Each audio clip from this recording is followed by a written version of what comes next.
Sy atsika fa ny fahasoavan'Andriamanitra miaraka amintsika. Isika fa ny fahasoavan'Andriamanitra miaraka amintsika noho izy roantsika sandrivaky sy asantsika miaraka aminy. Ny fianakaviana no taniketsa ipoiran'ny vocation. Déploie ton cœur et viens nous sauver.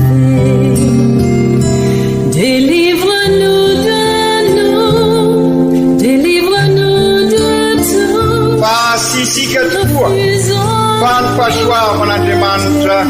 miaraka amintsika. Sisika fa ny fahasoavan'Andriamanitra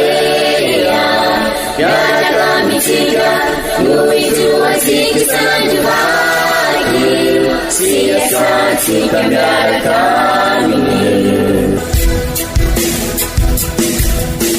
Fa olo raika atikoatran'isika ao aminy, fianakaviana iray ao aminy, sy misy hevitrevitra. Ny olo no mampizara indraindray, fa Andriamanitra i Jesoa lay mpiandrony tsara raha nolotra ny aina olo raika,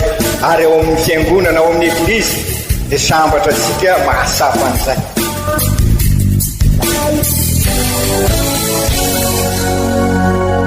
Olo araiky atsika atambatry ny fanahy masina ka miray, olo araiky ao amin'ny Kristy. Fandaram-pampianarana iarahanao amin'ny son excellence Monseigneur Benjamin Marc Caramarson eto amin'ny radio Fagnier.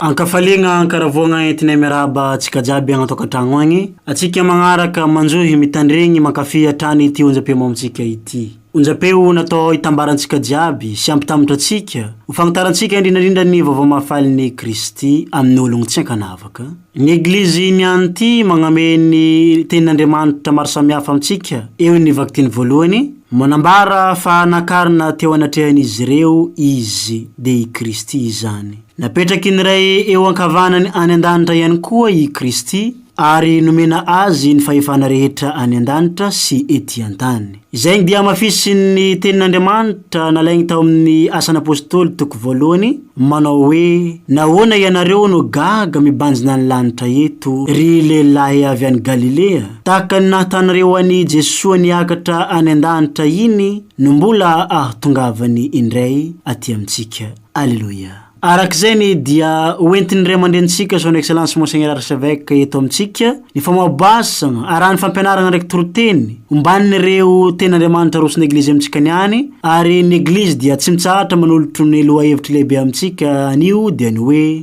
i Jesoa Kristy niakatra any an-danitra, omano ny heverenan'ny Tompo. Ka no zany ary amin'izao andro ny ascension izao mety zary olompinona oentan'ny fagnamasiny, fa indrindra ahehieky sy tandregny ny bitsiky ny fagnamasiny afantsika miaigny misimisy kokoa ny fahamasinagna mandritra ny herignandro ary isanandro vakimpianatsika hagny. Kandeha ary horesintsika hoenontsika ampinogna ampitiavana ary amin'ny fanantenanany izany rehetra izany.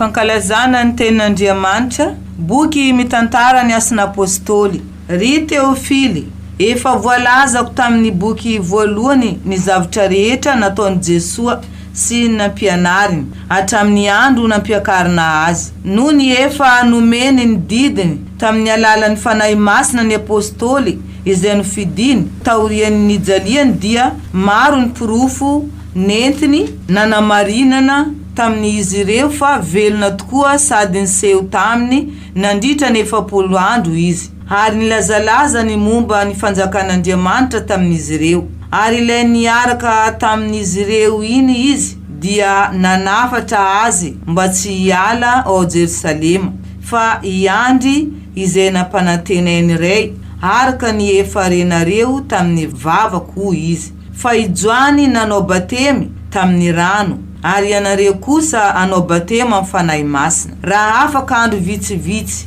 ka izay tafangona teo dia nanontany azy hoe, Tompoko, amin'izay va no fotoana anangananao ny fanjakan'ny Israely indray? Fa hoy ny navaliny azy ireo, tsy anareo ny mahalala ny andro na ny fotoana izay efa nalahatra ny ray amin'ny fahefany. Fa raha efa idinany fanahy masina ianareo dia azo hery, ka ho vavolombeloko any Jerusalema sy eran'ny Judea ary Samaria ka hatramin'ny faravazantany. Noho ny efa nilaza izany izy dia nakarina teo anatrehan'izy ireo, ary nisy rahona nanakona azy ka tsy hitany masony intsony izy. Raha mbola nibanjina ny lanitra teo izy ireo tamin'i Jesosy nisonitra ny sonitra ihany, dia indro nisy roa lahy ny akanjo fotsy niseho teo anilany nanao hoe, ry lehilahy avy any Galilea, nahoana ianareo no mijanona eto mibanjina ny lanitra? Iny Jesosy nalaina taminareo an-danitra iny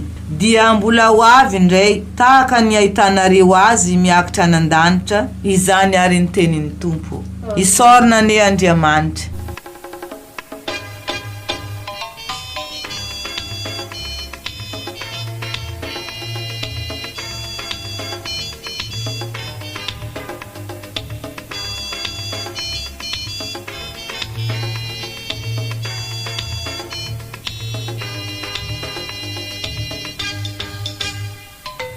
Nitsangako peluni nitsangana timatintsuni manangeli aminitsuni nifafatesana Alleluia Alleluia Alleluia Alleluia Alleluia Alleluia Nitsangana timatintsuni manangeri aminitsuni nifafatesana Alleluia Alleluia Alleluia Alleluia Alleluia Alleluia Januari si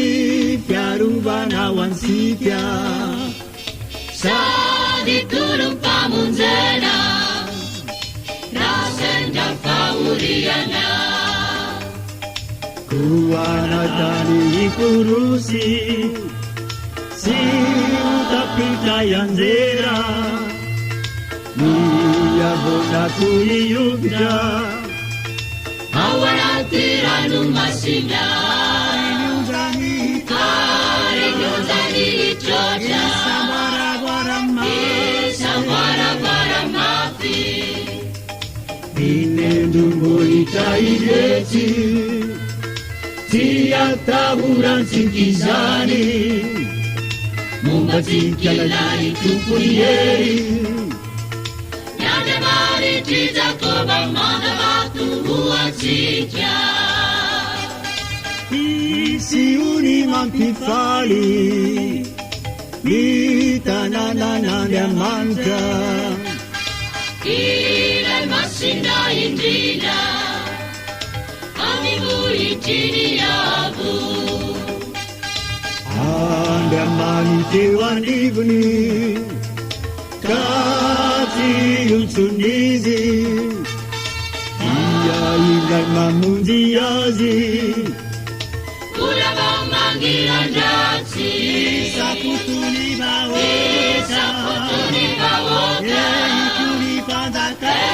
Ikuli pandaka midoboka ny feony dia iotsakany tany momba tsinika ilay tompony hery Nyandavaritry Jakoba manavato hoatsika badera miasa vita izy tompony teto antany Kely fandrabana maro Tany ady nofodorany ny kalesy mitsipika sy ny lefona fiadina nofotely avokoa Sinodorany ofila saharaka eke Saharaka eke izano Isano andamancha lay manapakany tany sy ny firenena momba tsinika ilay tompony hery Nyandavaritry Jakoba manavato hoatsika nitsangako pelony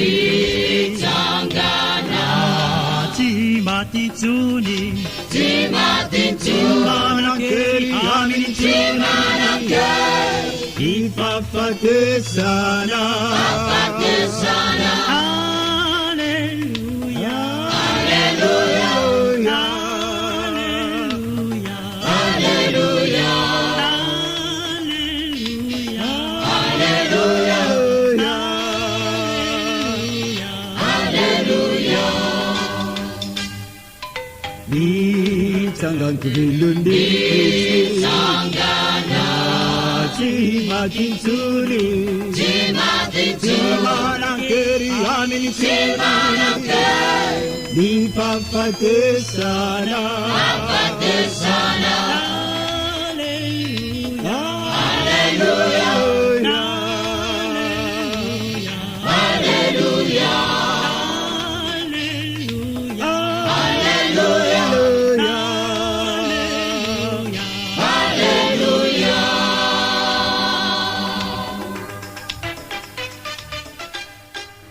Vakteny masina faharoa, taratasiny masina Paoly apôstôly ho an'ny kristianina tany Efezy. Ry kristianina havana, Andriamanitra ren'i Jesosy Kristy tompontsika, reny voninahitra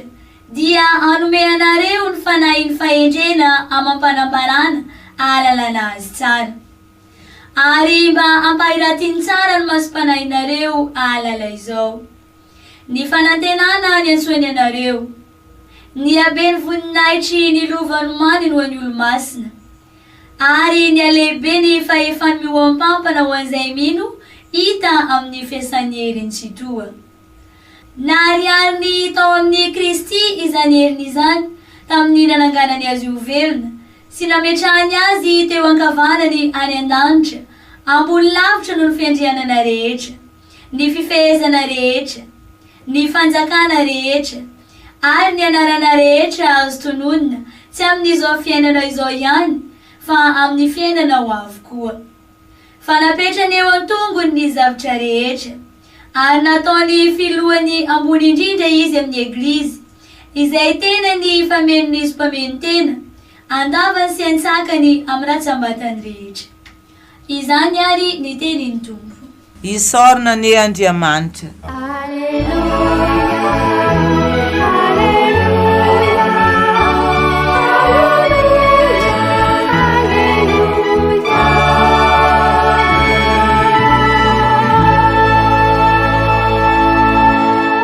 Momba tsika menaka lianeny Tompo, ho tanteraka tokoa ny iza. Evanjely masina nisoratany masina marika, voninahitra ny eo anao ry Tompo. Tamin'ny izany andro zany niseho tamin'ny raiky ambin'ny folahy Jesoa, ary nivolagna tamin'izy ireo nagnano hoe: mandehana ianareo amin'izao tontolo izao mitoreny evanjely amin'ny voary rehetra. Izay mino ka atao batemy dia ho voavonjy, fa izay tsy ino dia ho elohina. Ary zao ny famantarana omba izay mino. Androaka demony amin'ny agnarako izy, iteny amin'ny fiteny tsy mbola hainy izy, andray menarana izy, ary na misotro ny zava-mahafaty aza izy, dia tsy ampaninina azy izany. Ametrika tagnana amin'ny marary izy, dia ho sitrina ireny. Ary rehefa nivolagna tamin'izy ireo Jesosy Tompo, dia nakarigna nan-danitra, ka nipetraka eo ankavan'Andriamanitra. Ary izy ireo kosa dia lasa nitory atrezatreza, ka sady niara-niasa tamin'ny Tompo, no nankatao ny fampianarany tamin'ny fahagagaga momba azy.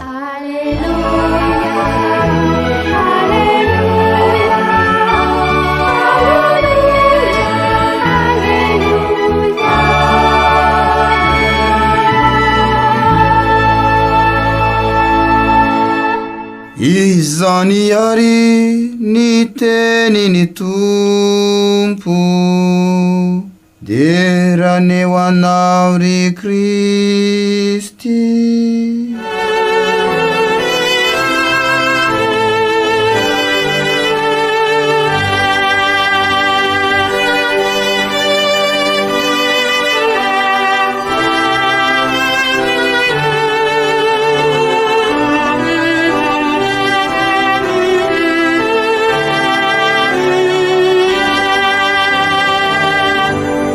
Ry kristianina hava malala, faly sy ravo isika menakavy amin'ity andro ankalazasika ny fiakarany ny Tompo ity, tianiany ity satria misy havasika tafita. Rehefa misy havasika tafita tokoa manko, na eo amin'ny fanadinana na eo amin'ny fiainana, dia mifampiarahaba isika. Kiniany ity ary androany ola raika amintsika, iray lio amintsika, iray raha amintsika, dia Jesosy no tafita ka faly mifampiarahaba isika. Tafita Jesosy alohan'ny Eglizy, ary sika no Eglizy fianakaviam-ben'Andriamanitra, olo raika aminy ka matoky sika, ka raha miaraka aminy dia ho tafita ihany koa. Niakatra any an-danitra tokoa ary Jesosy niany ity, ary zay misy azy ihany koa no itoerantsika. 7 andro zao no nihiboka ny apôstôly, isika koa efa fotoana maro no niatrika an'ity cyclone ity, ary tena mbola sahirana raha sy resaka ny mikasika ny lalana fotsiny tsika, ary dia azo lazaina aza fa enclavé mihiboka ity avaratra ity. Maro ny very-hevitra to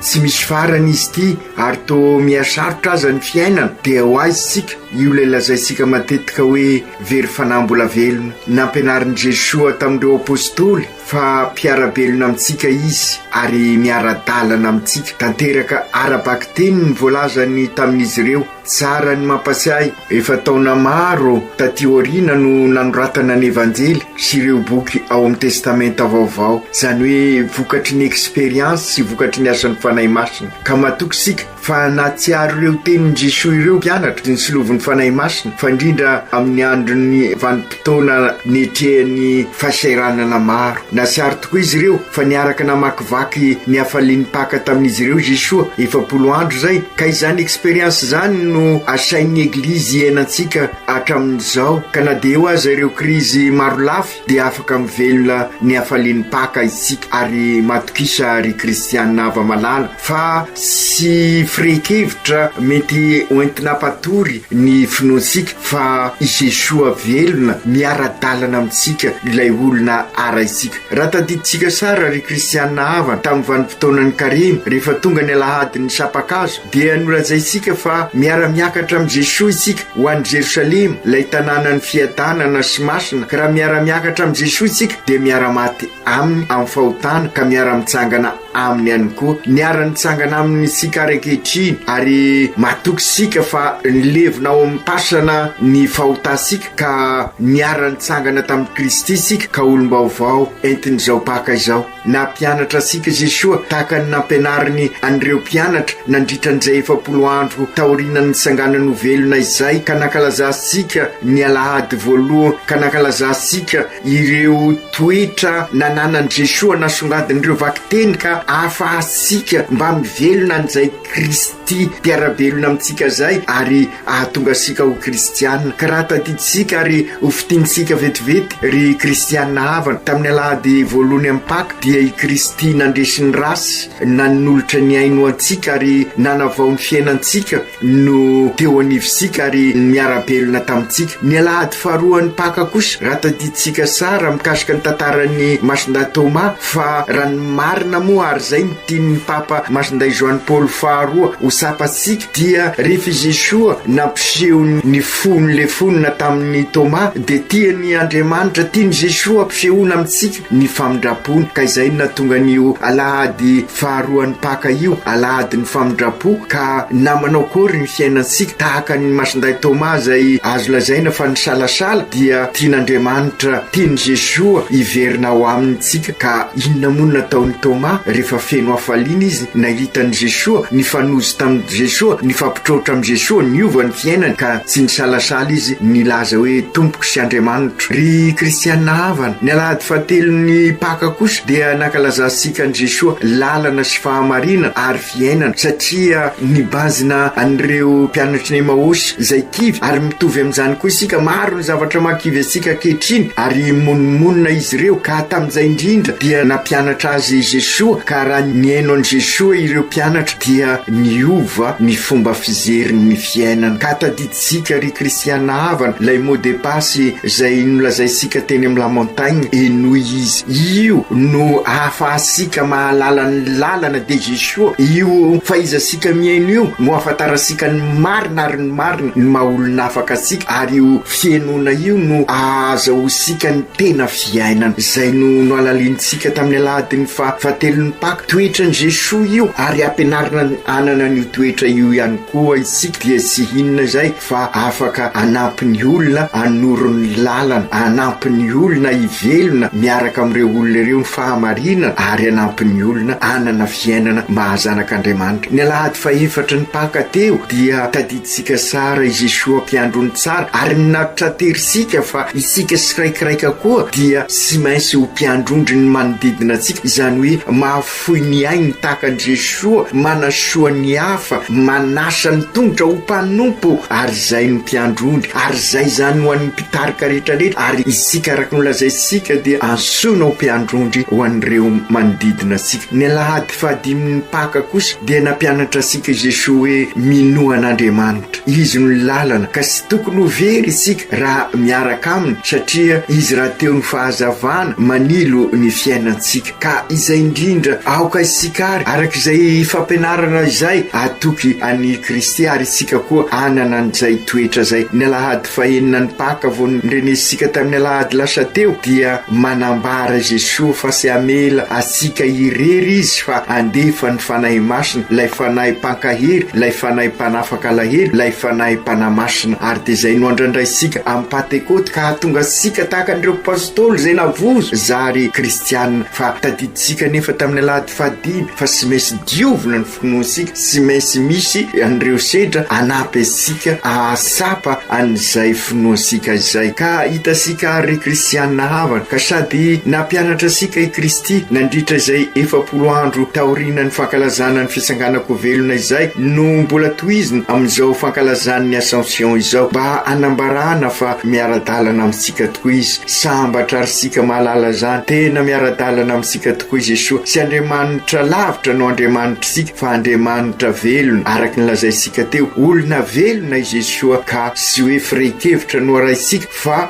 olona zay ankalazaisika ary zay no ankalazaisika amin'ny fomba manetriketrika amin'ny congrès eucharistique national zay andrandraisika sy hoela androany miara-mankalaza ny akaran'i Jesoa any an-danitra sika. Ity fankalazana ity dia azo lazaina ihany koa fisanganako velona izany hoe endrika isehony ny afenon'ny Paka tena mbola ao anatin'ny vanim-potoanan'ny Paka tokoa isika arak'izay voalaza izay ny tena fototry ny finoana izao ankalazaisika izao ary fototry ny fiainantsika ka aokary ahasapa an'izay bebe koa isika fa indrindra amin'izao fotoana isika voasedra izao ny antony anankiray koa dia araky ny vakiteny norenesika dia nandritra zay 40 andro zay de teo tokoa Jesoa nanamafy ny finoan'ireo apôstoly ahafahany mivelona ny finoana ka nahatonga azy ireo anana fahasay fahazahina, ka izay ihany koa no tiany eglizy ho sapasika nandritran'izay 7 andro taorinany Paka ka mahatonga an'izao fankalazana ny fiakarana izao. Ensika ny fahasahin'ireo apôstôly amin'ny vaky teny voalohany asan'ny apôstôly, ary teo koa no azo lazaina fa nametraka sy kelikely ny rafitra maha eglizy ny eglizy amin'ny maha fianakaviam-ben'Andriamanitra azy, amin'ny maha olo raika azy. Ry kristianina havana, raha ny marina izany dia tahaka nisika manana devotion nandritra ny 7 andro tamin'ny Karemy, no koa mba anana sika devotion an'izay 7 andro zay 7 andro taorinan'ny fitsanganako velona. Marina amin'ny Karemy isakazoma isika dia nasiaro an'ireo fijanonana 410 nibanjina azy ireo tamin'ny lalan'ny azo fizaliana, ka koa raha tena mivelona an'izay devotion zay sika, ary io ny maha kristianina sika, satria sy ny fizaliana no naharian'Andriamanitra sika fa sambatra sika zany hoe ho fianakaviany ho zanany, ka iny 7 andro taorinan'ny Paka iny zany no tsara anana sika devotion, ka izay indrindra no aoka aralintsika reo vaky teny isaky ny alahady zay mampisongadina ho isika ireo toetra zay naverisika teo, ka tonga sika mba ho kristianina zany hoe manana ny toetra ny Kristy, ka zary eo ove missionnaire tabernakla velona tahaka ny Masiny Maria. Teo ampiomanana ny fandraisana tamin'ny fomba manetriketrika ny fanahy masina andro ny Pentekote no nanafatrafatra i Jesoa an'ireo apôstôly mba sy ala ao Jerosalema fa iandro izay nampanantenany ray dia ny fanahy masina, araky ny efa nambarany hoe io no batemy amin'ny fanahy masina, ka tonga azy ireo ho Kristy mpiarabelona amin'ny olona. Rehefa nidina ny fanahy masina tokoa izy ireo dia zary vavolombelona hatrany amin'ny varavazan-tandry, ka tonga hatraty amintsika azy. Tamin'izany indrindra no nanontaniana izy ireo, ary hitasika eto fa mbola mafy lay olona tranainy, lay lojikan'izao tontolo zao zay mahavesatra ao amintsika ao, ka nahatonga an'ireo apôstôly mbola manontany na denisy aza fiarahantia nandritra ny 7 andro dia mbola nitodika tamin'i Jesoa ireo apôstôly: Tompo, amin'izay ve no fotoana anangananao ny fanjakan'ny Israely indray? Hitanareo lay fitiavana voninahitra, lay fitadiavana toerana sy ny sisa, ka azakagika sika raha mbola mamatotra sika zany, fa no ny finoana ary zay no ezahsika alalinina amin'ny alalan'ny synode, ary izay no alalintsika amin'izao congrès eucharistika izao, ka izao no navalin'ny Kristy sady nanao teny mafimafy tamin'izy ireo: sy anareo no malala ny andro na fotoana zay nalahatry ny ray amin'ny fahefany. Eo ampelantanan'Andriamanitra tokoa ny fotoana sy ny zavatra rehetra. Ampy ho antoka izany, ampy ny malala sy mahatoky an'izany. Zava-dehibe hafa indray kosa no ankininy Jesoa amin'izy ireo, dia hoy Jesoa manohy, na dia fantatry ny Jesoa aza fa mety tsy ho azon'ireo mpianatra zany, dia hoy izy: rehefa idina ny fanahy masina ianareo dia hahazo hery, ka ho voavavolombelona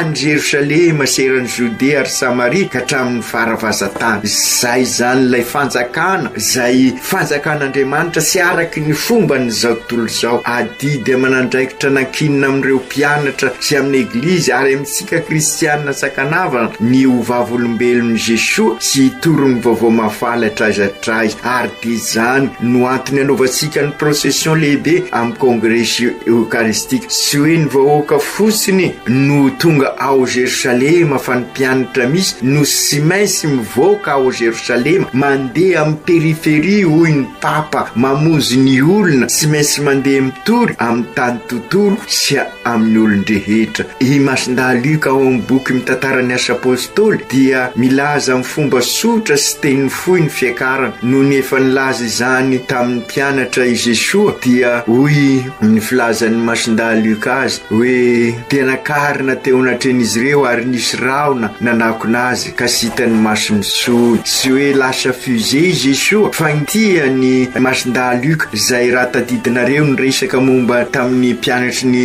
Emmaus, rehefa avy namaky ny mofo dia nirehedrehitra ny fony ka sy hita soniny Jesoa, ary dia izay nitiany averina eto indray ny mpianatra mibanjina ny lanitra dia manambara fa eo Jesoa, kanefa sy hitany masony zao tontolo zao, fa izy ireo no mahisy azy ka maniraka ny mampianatra ny anjely ny tompo manao hoe mandehana mitory amin'ny fireneny rehetra, sy hoe misaraka amin'izy ireo Jesoa fa sy olony zao tontolo zao ka ahatonga azy ireo koa ho fanasina sy fahazavana eo anivon'izao tontolo zao. Izany indrindra no afatry ny Jesoa ao amin'ny evanjely raha tadiditsika sara, raha enitsika sara izy dia milaza i Jesoa, milaza ny andraikitry ny mpianatra eo anivon'izao tontolo zao, ary ny antony dia ny mpianatra, izany hoe ny kristianina isika ziaby no sy maintsy manohy ny hiraka napetraky ny ray taminy, tanteraka ny teny fampanantenana, fa mahavita mihoatra noho ny nataony aza ireo mpianatra. Profon'izany raha tao amin'ny faritra ny Israely nanomboan'i Jesoa, dia hitasika fa mahenika n'izao tontolo zao ny fampianarana, sy afenina fa sy nandeha ho azy izany rehetra izany, mitaky finoana, ary zay indrindra no azo lazaina sy maintsy ananasika amin'izao fotoana sarotra diavisika izao. Tafasangako velona Jesoa nandresy ka ampinoana no entisika miatrika an'izay, ary zay no lazainy Jesoa tamin'ny mpianatra, ary izany raha teo koa ny dikany hoe mandehana atovy tonga mpianatro ny olon-drehetra, manova batemy, ampianaro hitandrina ny didy tahaka ny fahefana nananan'ny Kristy no fahefan'ny mpianatra, sy fahefana mampandry tany sy fahefana mamoro, fa fahefana toteny, fahefana manompo, fahefana mampiavana, mampiombona, ary zay fahefana izay no anasitrana n'izao tontolo zao. Marina sy hoe miandry ny olona ho avy manatona azy ireo mpianatra, fa araka izay resika izay hiraka natao ka sy maintsy mandeha manatona amin'ireo zay niraina ny mpianatra, ka amin'izy iraina izay tsy hoe mpanafoka fa mpamafy fiadanana, mpamafy fahamarinana, fa mampanjaka ny rariny sy nisiny.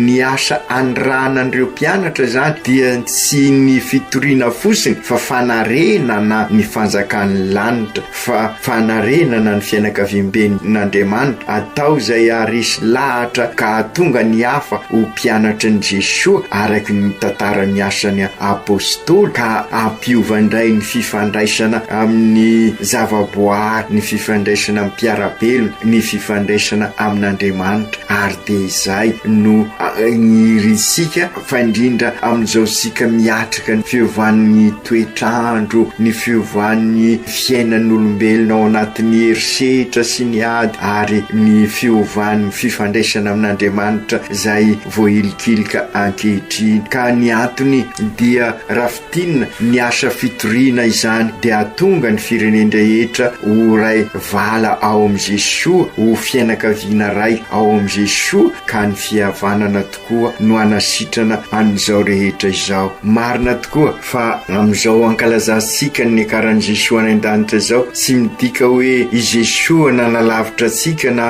nandao atsika, raha ny tena marina aza araky ny averimberiny raha teo, izy any an-danitra no tena eto anivosika izy, ary nasonitra ny ray sy ny fanahy masiny Jesoa, na hany koa aza dia nisonitra Andriamanitra azy izy, ka amin'izay miombona bebe koa amintsika ary miara-dalana amintsika. Ho indrindra izy indro ao eo aminareo mandrakariva ambara-patongavany faran'izao tontolo zao, matoky arysika fa eo anivosika tokoa Jesoa, ary zay no entisika mamakivaky ny tanàna amin'ny fankalazasika ny kongresa eukaristika, masapa sy mino arysika fa sy misaraka amin'ny tsika tokoa Jesoa. Fomba maro no anehoan'i Jesoa an'izany, dia ny teniny zay manambara ny lalana sy ny fiainana ary ny famarina, ny eukaristia zay mamelona sika ihany koa, ary eo ny sakramenta ry kristianina havana, sokafy ary ny fo sy ny masom-panansika,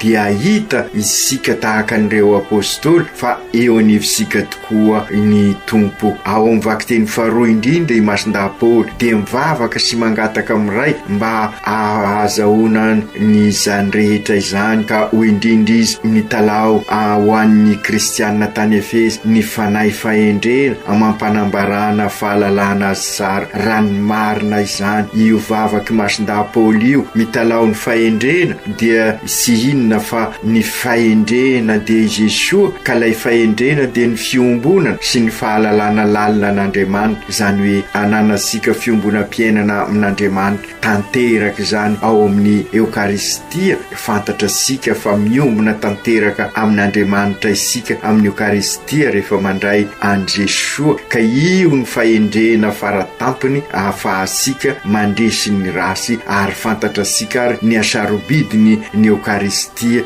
noho izany. Ry kristianina ava malala, hitasika eto fa tena mifaningotra ny fibanjinantsika ny fiakarana sy ny fankalazana ny Eukaristia araka ny ambaran'ny Masindapoly no ariarian'Andriamanitra ray tao amin'ny Kristy zany heriny zany tamin'ny ananganana azy ho velona sy ny nametrany azy teo ankavanany any an-danitra, ambony lavitra noho ny fiandrianana rehetra, ny fifehezana rehetra, ny fanjakana rehetra ary ny anarana rehetra azo tononona sy amin'izao fiainana izao ihany fa amin'ny fiainako avy, fa napetrany eo atongony ny zavatra rehetra ary nataony filohany ambony indrindra izy amin'ny Eglizy izay tenany famenoany izy mpameno, tena andavany sy ansakany amin'ny rasambatany rehetra. Raha fitinina izay rehetra izay ry kristianina havana dia ny fankalazasika ny Eukaristia no mampivondrona ny fiakarana sy ny fiainansika andavanandro ary ny fisanganako velona, ka azosika onona sara ary ry kristianina havana ny fankalazasika ny Congrès Eucharistique National, fankalazasika ny finoasika manontolo no dikan'izay fankalazana ny Congrès Eucharistique izay, ka izay indrindra ary no antraterindreo vakiteny amin'izao fankalazana ny fiakarana zao, ka eo anivisika tokoa Andre Jesoa ary izy nampanantena araky ny endritsika amin'ny vakiteny hoe rehefa lasa aho ka hidina ny fanahy masiny anareo dia ho vavolombeloko hatrany am-paravazantany. Jesoa mpiarabelona aminay tokoa ianao, tsy iza fa izahay feno ny fanahy masina ka irainao Jesoa eo anivon'izao tontolo izao, ka atovy ary ny atonga anay ho tena eo ve missionnaire tabernakla velona, mizara ny famindraponao, mizara ny fihavanana, maneraka anay ianao Jesoa ka aoka anana n'izay fahasahina izay izahay tahaka ny nataonao tamin'ny apôstôly araky ny teny nataonao tamin'izy ireo hoe komandehana ianareo mitoriany evanjely amin'ny voary rehetra, izay mino ka atao batemy dia voavonjy, fa izay sy ino dia ho elony, ary zao ny famantarana omba izay mino androka demony amin'ny anarako izy, iteny amin'ny fiteny tsy mbola hainy andray menarana, ary na misotro zava-mahafaty aza izy dia sy mampaninina izany, ametra tanana marary izy dia ho sitrana ireny. Raha fitinina izay rehetra izay dia irainao izahay anavao ny fiainana na dia mavesatra aza ny manodidina anay, izany hoe fifandraisana vaovao amin'ny zavaboary, fifandraisana vaovao amin'izay samy olombelona, fifandraisana vaovao amin'Andriamanitra, ary zay lay fihavanana no tanterainao ary tianao iananay, ary io fihavanana io no anasitrana an'izao tontolo izao. Ahoana ary no anatanterana an'izany rehetra zany, satria sy miafina aminao ry Jesoa fa sarotra ny fizoroana ho vavolombelona. Hoy ianao milaza mamaly anay hoe indro aho eo aminareo mandrakarivo mandra-pahatonga ny faran'izao tontolo izao, mahatoky ianao ary zahay Jesoa engany hiara-dalana aminay tokoa ianao, ary engany zahay hivelona ny afatra anao eo amin'ny fiainana andavanandro, ary engany zahay ahay anararaotra an'izao Congrès Eucharistique Ken 2024 izao, andinika an'izany rehetra izany, fandrindra nanjara toerany Eucharistia eo amin'ny fiainanay, Eucharistia zay tena mampiombona anay amin'Andriamanitra, aminao Kristy zokinay, ka ahatonga anay koa anana fiainana Eucharistique, izany hoe ahatonga anay ho tabernakla velona eo amin'ny mpiarabelona anay, engany eo entan'ny fanahy masina izahay, ka amafy fiadanana, fihavanana, firesakina, satria ny fihavanana tokoa anasitrana an'izao tontolo izao piray tampo isika ziaby, ka ny rinay ry Jesoa dia mba ahatonga ny olona rehetra iombona bebe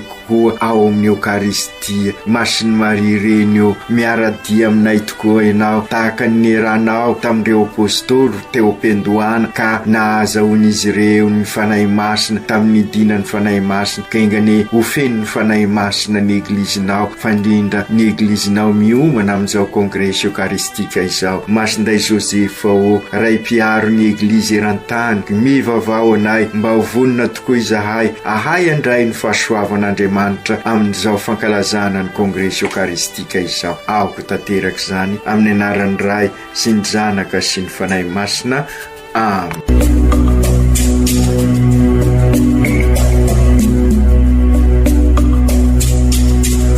Tsy atsika fa ny fahasoavan'Andriamanitra miaraka amintsika. Isika fa ny fahasoavan'Andriamanitra miaraka amintsika noho izy roa tsika sandrivaky sy asantsika miaraka aminy. Ny fianakaviana no taniketsa ipoiran'ny vocation. Déploie ton cœur et viens nous sauver. Délivre-nous de nous, délivre-nous de tout. Fa sisika tokoa fa ny fahasoavan'Andriamanitra miaraka amintsika. Sisika fa ny fahasoavan'Andriamanitra miaraka amintsika noho izy roa tsika sandrivaky sy asantsika miaraka aminy. Fa olo raika atikoatran'isika ao aminy fianakaviana iray ao aminy sy misy hevitrevitra ny olo